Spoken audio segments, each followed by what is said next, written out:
Hello, Fantastic Beasts fans. Today I come to you from one of the most beautiful places on Earth to explore what Dumbledore meant when he said to Newt, "It has to be you." Join me and other Fantastic Beasts fans here on the Beast Chaser Forum as we uncover the secrets, discover what's coming first, and play along with Rowling's newest game. And make sure you hit the subscribe button, as well as the bell notification, so you'll be notified when videos post and won't miss out on the next clues. Answering why it has to be you is not simple. To me, this quote gets to the heart of the series because it's essentially asking what's so special about Newt. Why is this particular man at this particular time being called upon to save the world from this particular villain?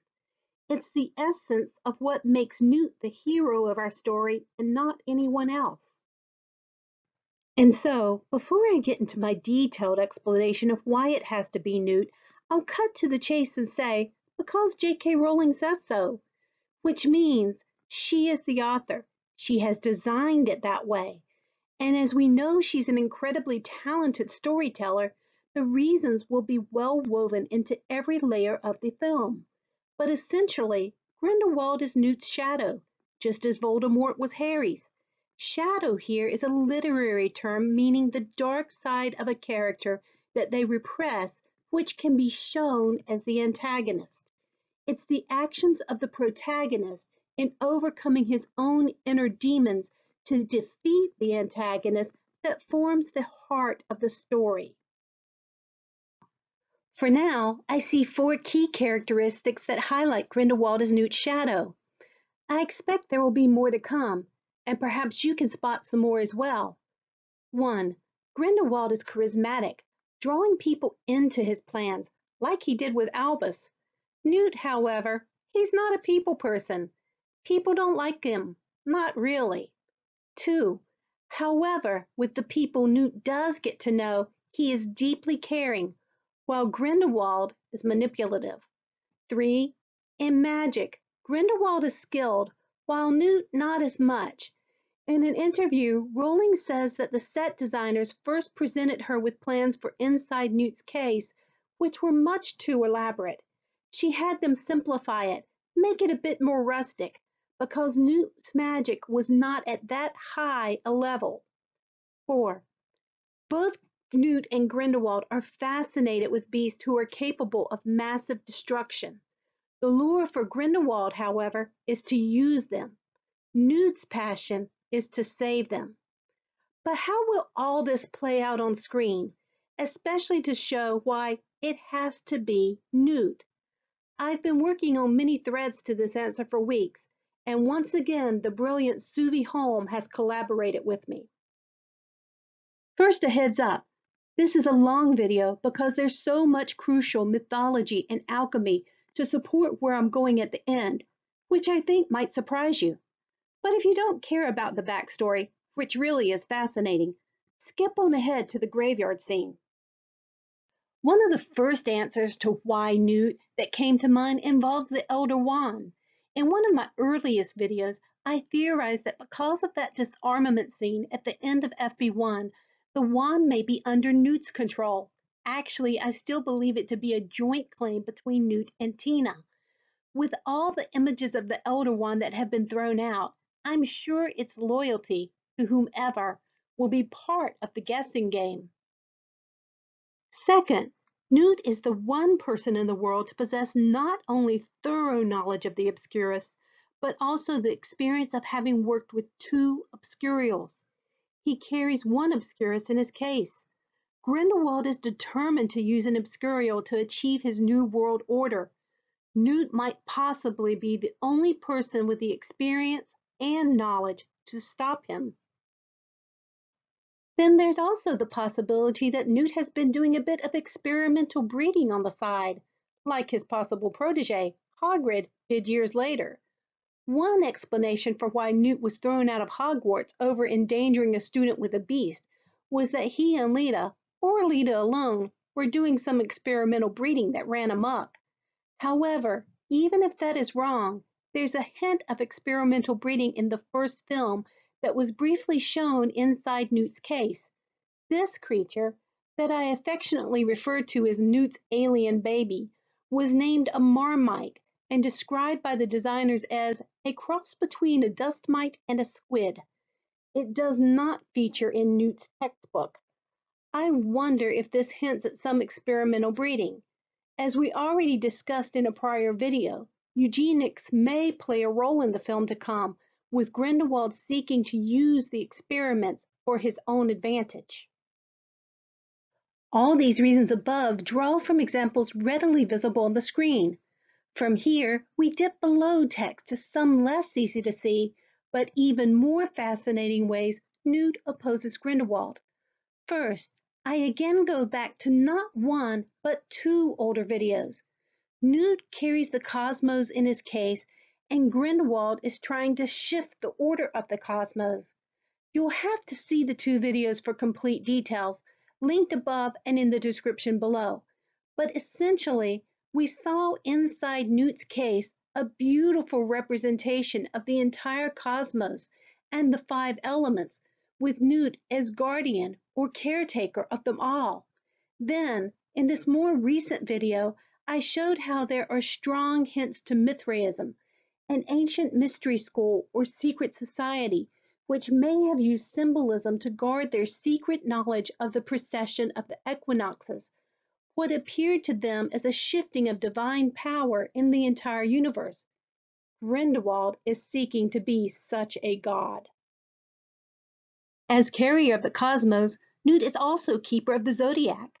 The Greek word zodiakos means circle of animals.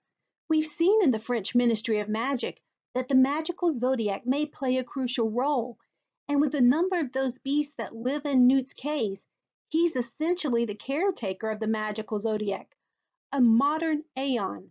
As such, he's just the man to prevent Grindelwald from throwing it all out of balance. I've got more to say on this, but it will have to be for a later video. Then there be dragons. We know Newt had experience with dragons during the First World War, Ukrainian iron bellies to be exact. And from the newly released cover of the upcoming screenplay script book, a hidden dragon seems to feature prominently. While Dumbledore may have experience with dragon's blood, Newt actually has the experience to confront the full beast, which we'll see shortly may come to play. Based on this cover and other hints, such as David Yates' earlier comment that a new Chinese beast would feature in the second film, we're sure that a dragon is going to play a huge role going forward. Suvi picked up on an intriguing thought from one Reddit user. Abraxas theorized that Grindelwald could be a dragon and a magi, which I think is a really cool theory and is very possibly right, but I've got just a slightly different idea. To understand where I'm going, I must first introduce you to an interesting character. Meet Abraxas, an ancient deity of Gnosticism, a belief system based on secret knowledge, which Mina Lima has already hinted at.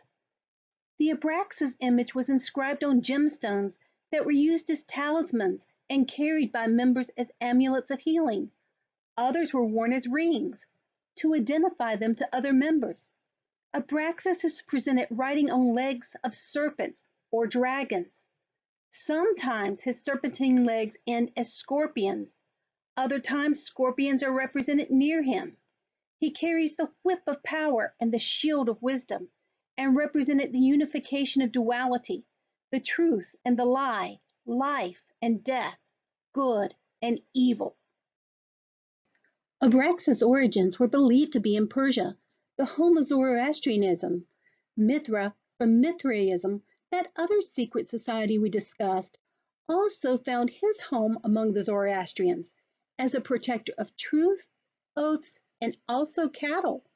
I wonder if the Arumpet counts as cattle. I want to point out three key points in relation to Zoroastrianism for Mithra and Abraxas. 1. Mithra opposes a fearsome man-dragon named Azidahaka, who at one point becomes king and rules 1,000 years. 2. Mithra once saves Kavrena, which is a deified concept neither male nor female, that symbolizes divine favor or glory or spirit. When Kavrena leaves a person, it appears in the form of a bird, often a raven. At one point, Kavrena is almost captured by Azidahaka, but is saved by fire. 3. When the man-dragon, Azidahaka, is defeated, scorpions and other vermin spilled out of him. So instead of killing him, lest more deadly creatures spill out, Azidahaka was chained up and imprisoned on a mountain, where he will one day burst his bonds and bring on the apocalypse. Mithraism existed in the Roman Empire at the same time as Gnosticism, and as some stones testify, some linked Mithras and Abraxas.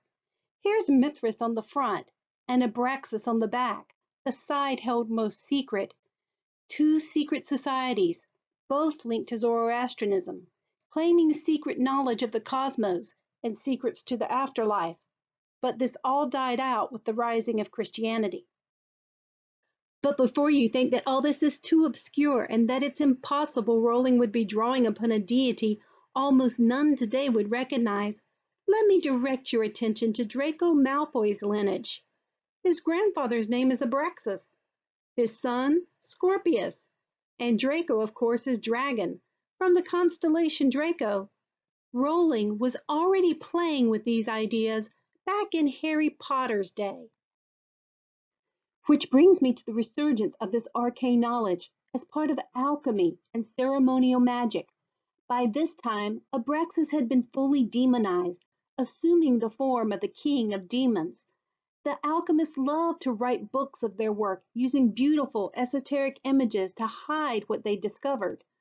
What would you say if I told you I found an ancient book on alchemy that is supposedly written on dragon skin, is attributed to Zoroaster, the founder of Zoroastrianism, with links to Abraxas, redraws key images from an earlier work attributed to Nicholas Flamel? Many of the images involve dragons as symbols for the making of the elixir, and also, unusual to alchemy texts, draws on images of a snake girl who has links to Melusine. Does it seem like such a work might have drawn Rowling's interest? There are only 3 known copies of this book today, dated to around the 1700s. It's called the Clavis Artis. What is most intriguing about this work to me is that many of the drawings use fire salamanders or dragons to represent the different stages of alchemy, where others, like the Splendor Solis, use birds. Notice this one particular image, 2 serpent people in the flask. Now, compare it to the bottle I was talking about in the new screenplay cover. Aside from one having cats and the other serpent people, it seems to me a strong resemblance. I know my last video aligned this bottle with the djinn, and I could definitely be wrong about that. However, the demon djinn of Solomon are also very much a part of this whole Renaissance magic stuff too. My question now is, in Crimes of Grindelwald, what exactly is Nicholas Flamel up to? Now look at this image of the snake woman. The Italian Wikipedia page says the snake woman is infrequent in traditional alchemical symbolism. Even more curious, it says this figure, reminiscent of the medieval Melusina, appears several times in the images of Clavis Artis.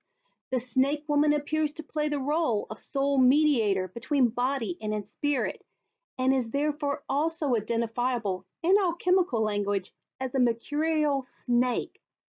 I find it very interesting that 2 new characters, Maledictus and Melusine, could possibly be drawn from this work, and that Maledictus is linked to soul, a connection between body and spirit, which might be shown in this image with credence. But back to these dragons. It seems that a dragon will be a key ingredient in FB2, and I definitely believe Grindelwald will be associated with them. However, rather than being a dragon Animagus, I think it much more likely that he either rides them or controls them, which is why he thought he could take on the Obscurus as well. Newt has a link with beasts too, even large and dangerous ones, but not to subjugate them and use them as war weapons. Dumbledore, though, did say in the CinemaCon trailer that Newt could learn from Grindelwald, perhaps a hint to whatever connection he has. So while one side of the Mithras Abraxas stone is Grindelwald, I believe the other is Newt. These images present another reason why I'm more inclined to believe that Grindelwald would be a dragon charmer or dragon rider rather than an animagus. An animagus is one, whereas someone who can control or manipulate dragons or other beasts of power would have legions at his disposal, which we may very well see the hint of in that last scene of the teaser trailer. Could it be that what the brothers Scamander are fighting in that graveyard scene is a dragon? One of this vlog's followers caught some really cool clues. Dia from Hungary points out the smoke and the wind and what seems to be heat, possibly caused by enormous wings. Dia also believes it is breaking Newt's heart to hurt or kill the dragon, which also points to Grindelwald using the beast rather than being an animagus. Now listen to the clip.